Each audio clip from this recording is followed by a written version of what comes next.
ஒரு ஸ்டார்னால் எப்படி இருக்கணும் அப்படின்னு உருவாக்குனதில் பெரிய பங்கு பாலாவுக்கு இருந்துச்சு, கௌதம் மேனனுக்கு இருந்துச்சு. பாலா வந்து ஸ்க்ரீனில் அவரை வேறு மாதிரி காமிச்சார். ஆனால் கௌதம் மேனன் வந்து தனிப்பட்ட முறையிலே நீ உட்காரும்போதே கால் மேலே கால் போட்டு உட்காரணும், அப்படி நெஞ்ச நிமித்திட்டு உட்காரணும் எப்போவுமே. இப்போ சூர்யா சாரோட கரியருக்கு வந்து முக்கியமாக இருந்தவர் வந்து நீங்கள் சொல்லியிருந்தீங்க சார் கௌதம். சூர்யா சார் ஒரு அறிக்கைலாம் வச்சுருப்பார் கௌதம் பற்றி, ஸ்க்ரீன் பிளே சரியாக இல்லை அப்படின்ற மாதிரி. அதுதான் சூர்யா பண்ண மிகப்பெரிய தவறு. கௌதம் மேனனுக்கு ஸ்க்ரீன் பிளே பண்ண தெரியலன்னு இந்த உலகத்துக்கு சொல்ல வேண்டிய அவசியம் இல்லை. சிவகுமார் சாரே வந்து இல்லை ஒரு நடிகையை கல்யாணம் பண்ணுறதுனால அலோவ் பண்ண மாட்டேன்னு சொல்லி பயங்கரமாக சண்டையெல்லாம் போட்டார்.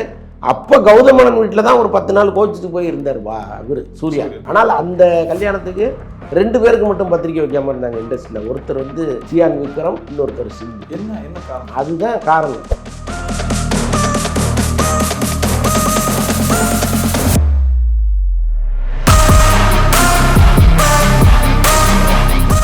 மக்களை அன்பு வணக்கம். இன்றைய நமது சிறப்பு நேர்காணலில் நம்முடன் இருப்பவர் வலைப்பேச்சு அந்தணன் சார் அவர்கள். சார் வணக்கம். வணக்கம். எப்படி சார் இருக்கீங்க? சிறப்பாக இருக்கேன் சார். இப்போ வந்து சூர்யா சார் வந்து ஒரு பேன் இண்டியா நடிகராக இருக்காரு சார். இப்போ அவருடைய ஆரம்ப காலகட்டம் அந்த சினிமா வந்து எப்படி சார் இருந்தது? இல்லை, அவருடைய ஆரம்ப காலம், அவருடைய முதல் ப்ரெஸ் மீட்லாம் ரொம்ப சங்கோஜத்தோடு அவர் வந்து நின்னார். அதில் வந்து அஜித்தும் விஜயும் சேர்ந்து நடிக்கிற ஒரு படம். அதில் அஜித்தை தூக்கிட்டு அந்த இடத்துல தான் சூர்யாவை கொண்டு வந்து வச்சாங்க. அப்போ அந்த பத்திரிகையாளர் சந்திப்புலேயே ஒருத்தர் வந்து கேட்டார், இப்போ நீங்கள் நடிச்சுக்கிட்டு இருக்கிற கேரக்டர் ஒரு பெரிய நடிகரை தூக்கிட்டு தான் வச்சுருக்காங்க, அதில் உங்களுக்கு சம்மதமானு கேட்கும்போது, அப்போ பக்கத்தில் இருந்த டைரக்டர்னு நினைக்கிறேன், டைரக்டரோ ப்ரொடியூசரோ, சார் அவர் இப்போ தான் வந்திருக்கிறாரு, எடுத்தோன்னே இப்படி கான்ட்ரவர்சியெல்லாம் கேட்டிங்கன்னா அவர் பயப்பட மாட்டாரா அப்படின்லாம் சொன்னாங்க. அவர் கொஞ்சம் ஒரு மாதிரி சங்கோஜமாகவே இருந்தார்.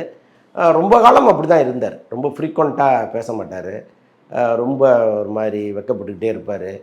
அதுக்கப்புறம் அவருடைய பாடி லாங்குவேஜ் எல்லாம் மாற்றி அவரை ஒரு ஸ்டார்னால் எப்படி இருக்கணும் அப்படின்னு உருவாக்குனதில் பெரிய பங்கு பாலாவுக்கு இருந்துச்சு, கௌதம் மேனனுக்கு இருந்துச்சு. பாலா வந்து ஸ்க்ரீனில் அவரை வேறு மாதிரி காமிச்சார். ஆனால் கௌதம் மேனன் வந்து தனிப்பட்ட முறையிலே நீ உட்காரும்போதே கால் மேலே கால் போட்டு உட்காரணும், அப்படி நெஞ்ச நிமித்திட்டு உட்காரணும் எப்போவுமே. நடக்கும்போது உனக்கு ஒரு கம்பீரம் வரணும். நீ கை கொடுத்தன்னா அந்த உன்னுடைய கை வந்து அப்படி இரும்பு மாதிரி அப்படி பிடிச்சி ஷேக்கன் கொடுக்கணும், அதுதான் தன்னம்பிக்கை அப்படின்னு ஒன்றா அவருக்கு சொல்லி கொடுத்து அவரை வந்து இன்றைக்கி ஒரு கம்பீரமான சூர்யாவை நம்ம பார்க்குறோம்னா அதுக்கு கௌதம் மேனன் ஒரு பெரிய காரணமாக இருந்திருக்காரு. சரி, இப்போ வந்து சூர்யா சாருக்கு சீனியர்ஸ்னால் அஜித் சாரும் விஜய் சாரும் ஒரு காலகட்டத்தில் அவங்கள தாண்டி மார்க்கெட் வந்து வச்சுட்டு இருந்தாருன்னு சொல்லுவாங்க சார். அது உண்மை தானே சார்? அது சூர்யா ஆமாம், நிறைய படங்கள் வரிசையாக ஆரம்ப காலத்தில் அவருடைய படங்கள் காக்கெல்லாம் ஒரு தாறுமாறான ஹிட்டு, சிங்கம் மிகப்பெரிய ஹிட்டு, நந்தா எவ்வளோ பெரிய ஹிட்டு, சில பேர் நிறைய ஹிட்டுகளை அடுத்தடுத்து அடித்து தள்ளிகிட்டே இருந்தார் சூர்யா. அது எங்கே வந்து ஒரு சறுக்குனார் அப்படிங்கிறது தெரியல. சினிமாவில் வந்து எப்போவுமே எவ்வளோ பெரிய நடிகராக இருந்தாலும் வெற்றி தோல்விகள்ங்கிறது ரொம்ப சகஜம். நீங்கள் எப்போவுமே ஒருத்தர் வெற்றி கொடுத்துட்டே இருக்க முடியாது, எப்போவுமே ஒருத்தர் தோல்வியும் கொடுத்துட்டு இருக்க முடியாது. சரிசமமாக கலந்து தான் வரும். நம்ம பெரிய எதிர்பார்ப்போட ஒரு படத்துக்கு போவோம், கடைசியில் பார்த்திங்கன்னா அது வேறு மாதிரி இருக்கும். ஸோ அந்த மாதிரி சூர்யாவுக்கும் நிறைய செட்பேக் வந்துச்சு. ஆனாலும் அவர் பேலன்ஸ்டாக போயிட்டே தான் இருக்கார். ஒரு படம் ஹிட்டு, ஒரு படம் தோல்வி, அப்படி போயிட்டு ஒரு கட்டத்தில் வளர்ந்துட்ட பிறகு நம்முடைய இடத்தை தக்க வச்சுக்கணுங்கிறதுக்காக படங்கள் பண்ணுவாங்க. ஆரம்ப காலத்தில் அந்த ரிஸ்க்கு அவங்களுக்கு கிடையாது. எந்த படமாக வந்தாலும் அது நல்ல கதையாக இருக்கா, நமக்கு எவ்வளோ இம்பார்ட்டன்ஸ் இருக்குது அப்படிங்கிற மாதிரி தான் போவாங்க. ஆனால் வளர்ந்து அவங்க வந்து ஒரு ஆக்ஷன் ஸ்டாராக மாறின பிறகு அந்த கதையில் நமக்கு எவ்வளோ ஆக்ஷன் இருக்குது, நம்மளை வந்து கைத்தட்டுற மாதிரி என்னென்ன காட்சிகள்லாம் இவங்க வச்சுருக்குறாங்க, அப்படி தனியாக நம்ம தெரிகிற மாதிரி இதில் என்ன விஷயம் இருக்குது அப்படிங்கிற மாதிரிலாம் ரொம்ப பார்க்க ஆரம்பிப்பாங்க. அதில் தான் கோட்டை விட்டுருது. கதைக்காக ஒரு ஹீரோங்கிறது மாறி போய் ஹீரோவுக்காக கதையை வலைப்பண்ணு போகும்போது எல்லாமே கொலாப்ஸ் ஆகி போகிறதெல்லாம் நடந்திருக்கு. ஸோ எல்லாருடைய வாழ்க்கையிலையும் அது உண்டு. எல்லா சினிமா ஸ்டார்களுக்கும் அந்த பிரச்சனை இருந்திருக்கு, சூர்யாவுக்கும் இருக்குது. அவ்வளோ சூர்யா சார் வந்து ஒரு சினிமாக்கான ஹீரோவை தாண்டி மக்களுக்கான ஒரு ஹீரோவாக மாறினார்ல சார். இப்போ இந்த அகரம் ஃபவுண்டேஷன் எடுத்தார். இந்த மாதிரியான தாட்லாம் அவருக்கு எப்போதுலேருந்து சார் ஸ்டார்ட் ஆச்சு? இல்லை, அவங்க அப்பா பண்ணிக்கிட்டு இருந்தது. அவங்க அப்பா வந்து ஒரு அறக்கட்டளை ஒன்று வச்சு மாணவர்களை அவர் வாங்கின எவ்வளோ பெரிய சம்பளம் வாங்கிட்டு போகிறாரு. அதில் வந்து அவரை கொஞ்சம் அந்த சம்பளத்துலேருந்து கொஞ்சம் இன்வெஸ்ட் பண்ணி நிறைய பேரை படிக்க வைக்கிறது, அப்படி வந்து ரொம்ப அதையும் வந்து ஃபேக் கால்லாம் பண்ணாமல் சரியான நபர்களை கண்டறிந்து அவங்களுக்கு ஹெல்ப் பண்ணிகிட்டு இருந்தார். அப்புறம் அதை கொஞ்சம் விரிவுபடுத்துவோம்ட்டு வந்தாங்க. சூர்யா வந்துட்டு இருக்கும்போதே கார்த்தி வந்தார், அவரும் பெரிய சம்பளம் வாங்குகிற ஹீரோவாக மாறினார். அப்புறம் 2 பேரும் சேர்ந்து அதுக்குள்ளே வந்தாங்க, நிறைய பணத்தை வந்து அதுக்குள்ளே போட்டாங்க. நிஜமாகவே ஒரு நல்ல குழுவை வச்சுருக்காங்க அவங்க. சும்மா யாரோ வந்து ஒரு ரசிகரை கொண்டு வந்தாங்க உட்கார வச்சு நீ ஒரு 10 பசங்களை கூட்டுவா, நீ ஒரு 10 பசங்களை கூட்டுவான்னா அது என்றைக்கோ பண்டலாக இருக்கும். ஆனால் முறையான ஆட்களை வச்சு நல்ல கல்வியாளர்களை கொண்டு வந்து இப்போ நிறைய பேர் வந்து தன்னார்வத்தோடு அங்கே வந்து சொல்லித்தராங்க. பல பேர் வந்து அகரம் ஃபவுண்டேஷனில் இந்த ரிட்டையர் ஆனவங்க இருக்காங்க இல்லையா, அவங்க வந்து எனக்கு சம்பளமெல்லாம் வேண்டாம், நான் வந்து ஒரு சேவையாக இதுக்குள்ளே வந்து ஒர்க் பண்ணி தரேன் அப்படின்னு சொல்லிட்டு பல பேர் வந்து பாடம் எடுக்கிறாங்க, பல பேர் அட்மினிஸ்ட்ரேஷனில் ஒர்க் பண்ணுறாங்க.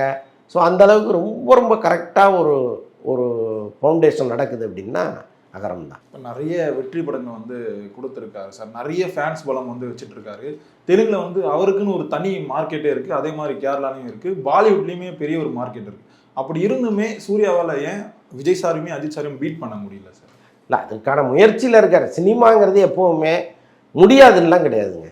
நல்ல படம் இப்போ கண்டினியூஸாக ஒரு 4 படம் ஹிட் அடிச்சதுன்னு வைங்களேன், வேற ஒரு இடத்துக்கு வந்து நிற்க தானே போகிறாரு. ஸோ அதுக்கான தேடல் உங்கள்கிட்ட இருக்கணும், அது ரொம்ப முக்கியம். இன்னொன்று வந்து ஒரு கதையை கட்டுட்டு ஷூர்கிட்ட ஆகும் அப்படிங்கிறதெல்லாம் கிடையவே கிடையாது. நாம் ஒன்று நினைப்போம், அது வேற ஒன்றா வந்து முடியும். ஒரு கதையை அப்படியே நேராக சொன்ன மாதிரி படமாக்குறதெல்லாம் ரொம்ப ரொம்ப கஷ்டம். அது தயாரிப்பு நிறுவனம் இவங்க கேட்டதை கொடுக்கணும், எவ்வளவோ விஷயங்கள் இருக்குது அதுக்குள்ளே.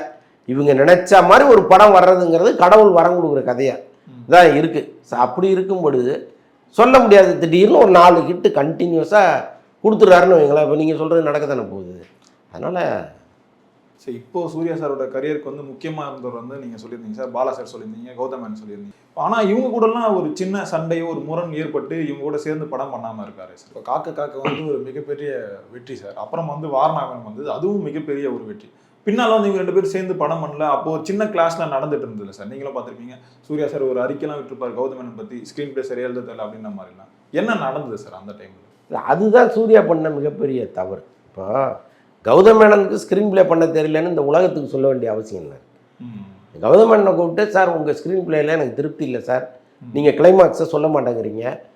கௌதமேனன்ட்டு அது ஒரு பிரச்சனை இருக்குது, கதையை மொத்தமும் சொல்லிடுவார், கிளைமாக்ஸை அவரால் தீர்மானிக்க முடியாது. படம் எடுத்துட்டு தான் கிளைமாக்ஸுக்கே வருவார் அவர். அப்போ கிளைமாக்ஸை மட்டும் நான் அப்புறம் சொல்கிறேன் எல்லா ஹீரோட்டையும் சொல்லுவார்.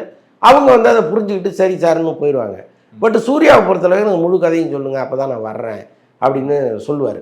ஸோ இந்த பிரச்சனையில் இவர் என்ன பண்ணிட்டார், வெளியில் வந்து அதை அறிக்கையாக கொடுத்துட்டார். அது வந்து கௌதம் மேனனுக்கும் மிகப்பெரிய அவமானமாக முடிஞ்சுது. எப்போவுமே ஒரு பெரிய ஹீரோ ஒரு டைரக்டர் மேலே ஒரு புவரான ஒரு இமேஜ் வைக்கும் பொழுது அது அவருடைய கரியரே காலி பண்ணிடும். ஸோ அப்படி தான் கௌதம் மேனனை மாட்ட விட்டார் சூர்யா. ஸோ அந்த தவறை அவர் செஞ்சுருக்கக்கூடாது. சார் இன்னொரு பக்கம் வந்து இந்த காதல் கதை தனியாக வந்து போயிட்டே இருக்கும் சூர்யா சாருக்கும் ஜோதிகா மேமுக்கும். அது எங்கேருந்து சார் தொடங்குச்சு? சிங்கம்புலி ஒரு படம் பண்ணார், அதில் தான் அவங்க ரொம்ப நெருக்கமானது, அங்கேருந்து தான் ஸ்டார்ட் ஆச்சுன்னு சொல்கிறாங்க. பயங்கரமான எதிர்ப்புகள் அவர் வீட்டிலேயே இருந்துச்சு. சிவகுமார் சாரே வந்து இல்லை ஒரு நடிகையை கல்யாணம் பண்ணுறதுனால அலோவ் பண்ண மாட்டேன்னு சொல்லி பயங்கரமாக சண்டையெல்லாம் போட்டார். அப்போ கௌதமேனன் வீட்டில் தான் ஒரு 10 நாள் கோச்சிட்டு போய் இருந்தார் இவர் சூர்யா.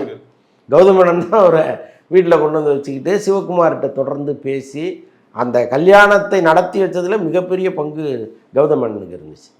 அந்த கல்யாணத்தை வந்து மறைந்த முதல்வர் ஜெயலலிதா வந்து வந்திருப்பாங்க. ஆமாம், அதில் ஒரு சரியான வேடிக்கை ஒன்று நடந்துச்சு. கலைஞருக்கும் இன்விடேஷன் நிச்சயமாக அவர் சிவகுமாருக்கு நெருங்கிய நண்பர், அவர் இப்போ எதிர்கட்சி தலைவராக இருக்காருன்னு நினைக்கிறேன், இவங்க சிஎம்மாக இருக்காங்க. இப்போ கலைஞருக்கு இன்விடேஷன் வச்சுருக்கிறாங்க. கலைஞர் என்ன பண்ணிட்டாரு, சீக்கிரம் வந்துட்டார் கல்யாணத்துக்கு. இப்போ கலைஞர் போன பிறகு தானே அவங்கள சிஎம் வர சொல்ல முடியும், ஒரு புரோட்டோக்கால் படி அதுதானே சரியாக இருக்கும். அப்போ எல்லாருமே வெயிட் பண்ணுறாங்க, இவர் கிளம்புனா தானே அவங்க வர முடியும்ன்ட்டு. இவர் வேணும்னே உட்காந்துருக்காரு, கிளம்பவே இல்லை.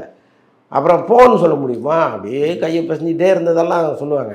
அதுக்கப்புறம் வந்து ரொம்ப நேரம் அவங்க அங்கே இருந்ததுனால ஜெயலலிதாமாவே வராமல் அப்புறம் தான் ஈவினிங்கும் ஏதோ ஒரு டைமில் வந்துட்டு போனதெல்லாம் தகவல். ஆனால் அந்த கல்யாணத்துக்கு 2 பேருக்கு மட்டும் பத்திரிக்கை வைக்காமல் இருந்தாங்க இண்டஸ்ட்ரியில். ஒருத்தர் வந்து சியான் விக்ரம், இன்னொருத்தர் சிம்பு. என்ன காரணம்? அதுதான் காரணம், அவ்வளோதான்.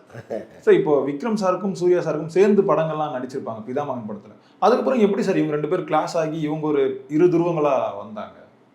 இல்லை, அது வேற கதைங்க, நம்ம அதுக்குள்ளே போனோம்னா வேற ஆளாக மாறிடும், அது வேண்டாம் விட்டுருங்க சார். பொறுத்து இருந்து பார்ப்போம் சார் என்ன நடக்குது. ரொம்பவே நன்றிகள் சார், எங்களுடைய நேரம். நன்றி சார்.